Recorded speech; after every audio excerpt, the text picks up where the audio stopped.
We had no homeless plan. We had no housing plan. We had no mental health plan. There's no accountability.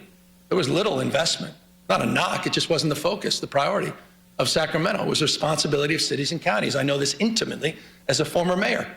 When I was mayor, I never thought about calling Arnold Schwarzenegger and say, what the hell are you doing on homelessness? Wasn't even in my consciousness.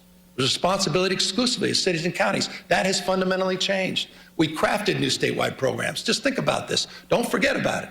You funded Home Key.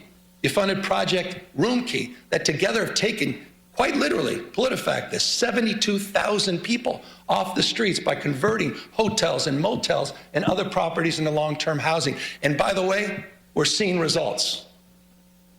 We're seeing results. Early data just compiled. You may have seen this. We just released it. Early data shows, and this is the important number, unsheltered homeless,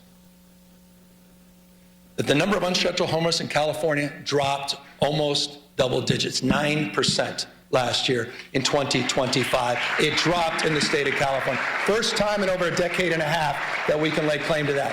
LA down 10.3%, Riverside down 19%, Contra Costa County down 34.8%. And I'll remind folks, by the way, you think this is unique to California? Overall homelessness in the state, in the United States of America went up 18.13% last year.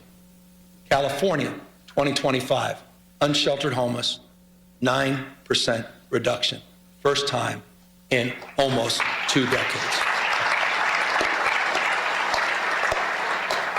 So the investments are paying off, and of course, it's not good enough, particularly for those living on the streets, self-medicating with drug and alcohol addictions, those suffering from bipolar disorder, schizophrenia, and paranoia.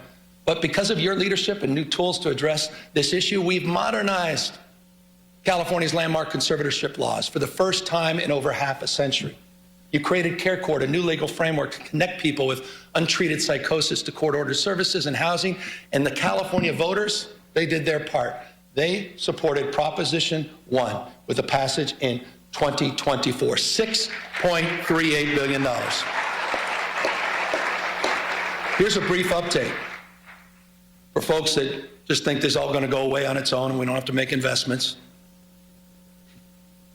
In just 18 months since the voters approved that program, we've already approved 70% of the new treatment beds in slots that were promised under Prop 1. It's the fastest distribution of bond money in California's history. The fastest. 4,000, here's a numeric, 4,236 new locked and unlocked mental health beds, 18,875 new outpatient beds. It's a big deal. And on July 1st, in just a matter of months, this year we'll implement the second phase of Proposition 1 by redirecting $1 billion a year in annual mental health funding for housing and treatment for people living on the streets, providing counties what they've been asking for, $1 billion predictable every year. So I say this with love and respect to the counties. No more excuses. It's time to bring people off the streets and out of encampments and into housing and treatment. No more excuses. You've done your job, members of the legislature. We have. No more. State vision is realized locally. Localism is determinative. Just is, period. That doesn't mean our hands are clean. No one's naive about that. And that's why just since 2021, the state has removed, with your support, some 19,000 encampments.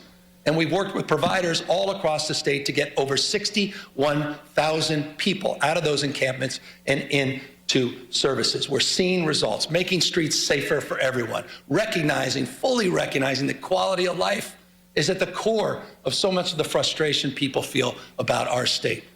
And when it comes to quality of life, when it comes to public safety specifically, let's talk about the facts.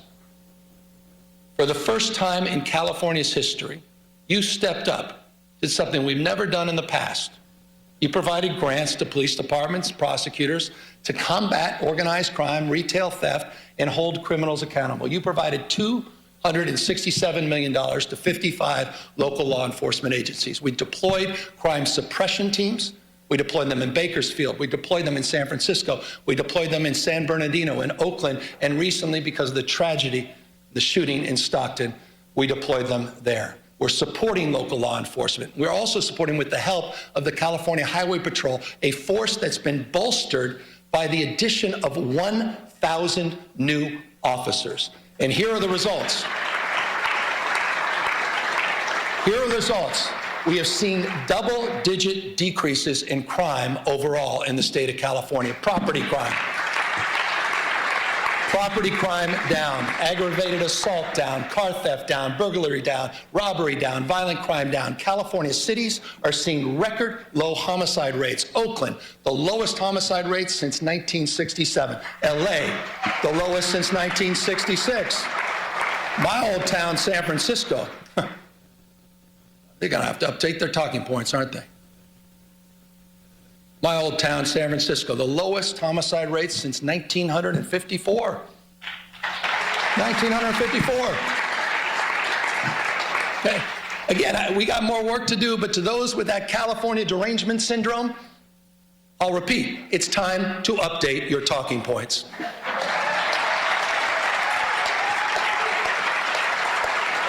You guys have been working hard at this.